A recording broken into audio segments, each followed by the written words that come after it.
So, again, I'm off doing my thing, and I happen to notice a post. And I'm going to generalize the post because it was specific how it was written. But it kind of, it's a general consensus too, if you think about it.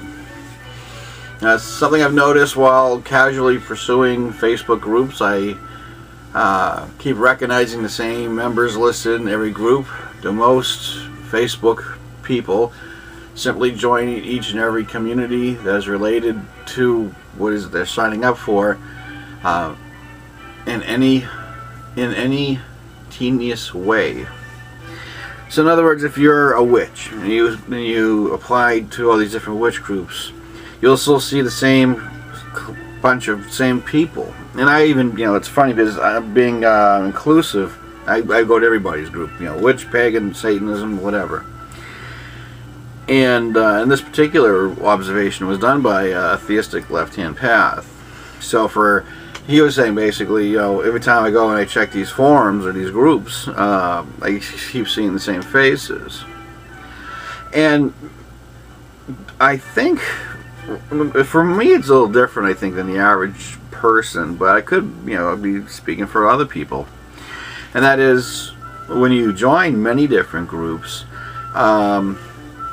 you seek out a collective of people that you affiliate or associate well with. And in my case, I started my own fucking group. It was simple, The World According to Rev.Ronald French. And I have it out for people who I know, and people who I kind of like to have on, I send them a personal message saying, hey, here's the video, here's the link. If you want to be a part of it, let me know. And then the rest of it's open to the public because, whoever comes in, comes in. But the irony is, I got so many different people that are involved in my particular group because, I don't restrict myself to the people who I hang out with. If you're not an independent philosophical Satanist or an eclectic, isolated, or what is it, an eclectic, isolated practitioner, things like that. It doesn't matter to me. You are who you are. My attitude is it's about a certain stasis of consciousness that if we all share or have a commonality about, its paradigms are secondary. So that's why I have Christians, I have Buddhists, I have witches, pagans, all kinds of different Satanists. And for me, it's because if you surround yourself with your own paradigm or a facsimile thereof, the problem you're going to have is, it's just my opinion, is you're going to sing to the choir. Now, if you exchange paradigm ideology with other people, see how they work and they can see how you work and how you think, then you can go off and develop from it and grow. Not being restricted to, a particular, how many times you go into a group, whether it be pagan or witch, and you hear people, merry meet, namaste, and, and of course the blessed bees, and with Satanism and Satanic groups, you're going to have, Ave Satan, or Ave Satanis, or Hail, or whatever. And, these are just, in a way, they're just a paradoxical mores of greetings and salutations, that kind of thing. And but the thing is, it's I think they try too hard to be a subculture. Once you surround yourself with the constant, but if you surround yourself with the eclectic, you evolve as a person, emotionally, spiritually, the whole 9 yards. Developmentally, you grow.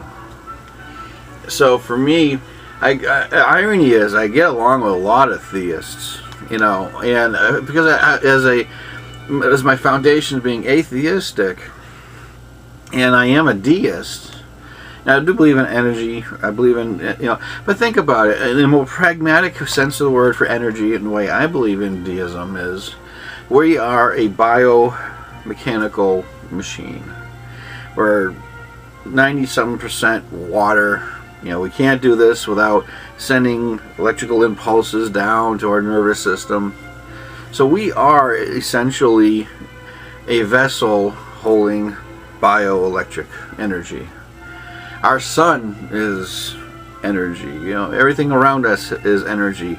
You can go into quantum if you want, quantum physics. Everything's about speed and its own signature, and then it's all about energy. So my attitude is, you know, essentially, you know, we are one with the universe. We just happen to be, you know, in these little tanks of water, in a more pragmatic sense of the word. And do I put people down of other beliefs? It might be tongue-in-cheek if you want to talk about Westboro Baptist, yeah, whatever. You know. But I mean, you're kicking the horse. But if people have a different belief or they think differently, you know, again, it adds more spice to your life. You know, unless they're totally cuckoo heads, you know, that's another story. But that's also subjective. So for me, it's about evolution. It's about personal growth.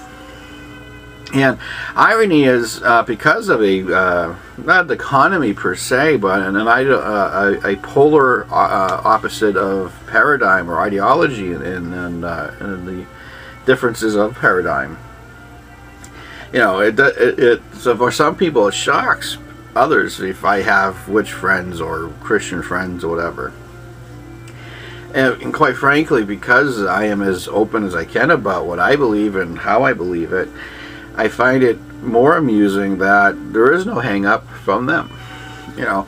So again, it's a stasis. It's an elevation of consciousness of where we're at versus what we believe as individuals, because we personally couldn't really care what you believe.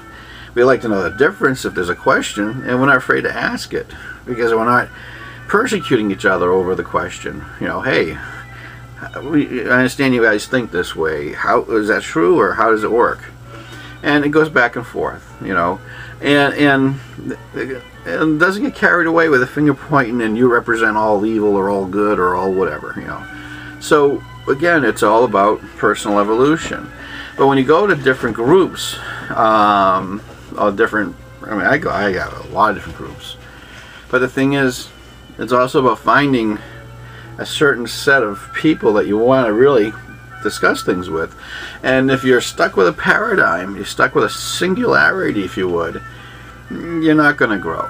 But with me, you know, I invite people to my group with a personal letter and a video of explaining what my group's about, so they understand what it is they're going to get into if they decide to do so. You know, and I don't get many members.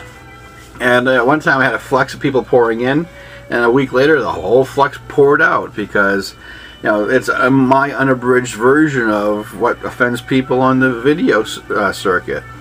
You know, it's kind of done intentionally to filter out people who still have this mores about how people should act, or preachers should act, or ministers should act.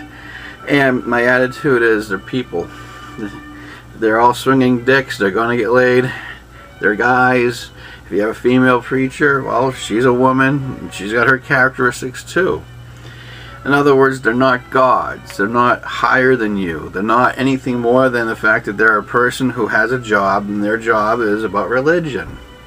Some people, out of self-interest, have a diverse knowledge of religions, or religion. But when you have people who take the pulpit, they're looked upon with such a reverence, a higher standard.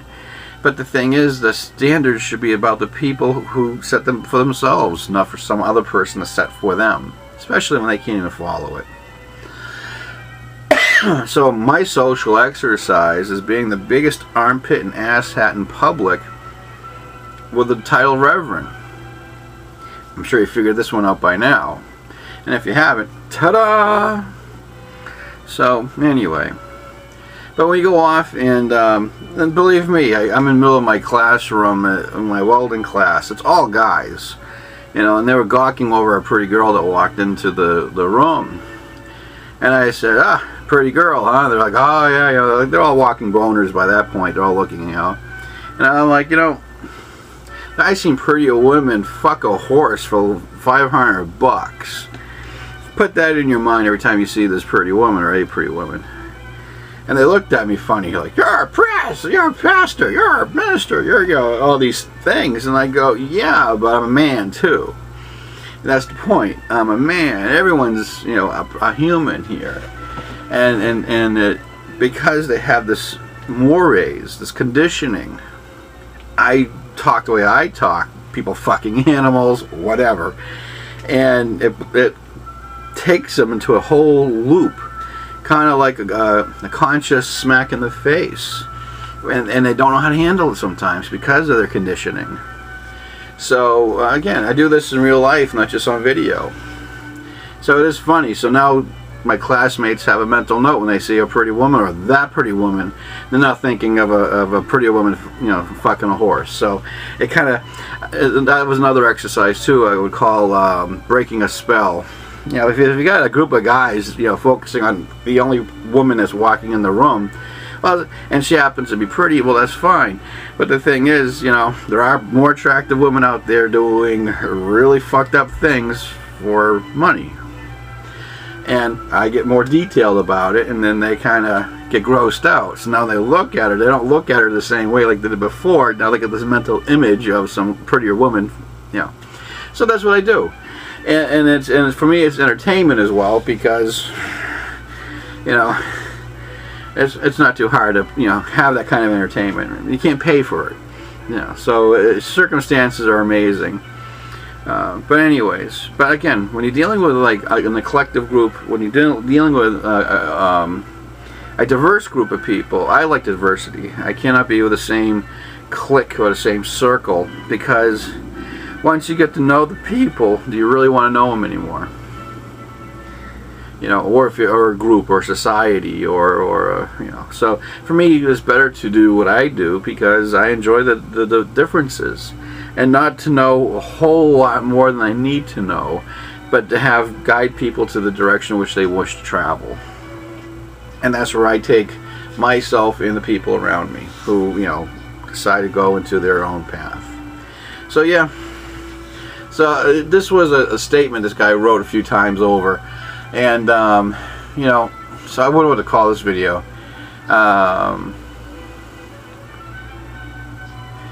You know, it's by like you know, same faces, many groups. So hopefully that'll work out. Anyways, thanks for listening to my little ramblings. I had like a busy day, and I'm going through my accounts and you know, what have you, and trying to get things going, and I saw this posted up several times, and I figured, you know what, this needs to be addressed, you know, not specifically to this guy or girl, I can't tell, it's one of those names again, you know, I can't tell if it's a guy, girl, or fiction and non-fiction, you know. I personally rather see pictures of fucking driver's licenses, but that's just me. Everybody wants to have a special name. But anyway, yeah, so I figured I'd address it. Alright, so 13 minutes. Thanks for your time. You take care. Bye for now.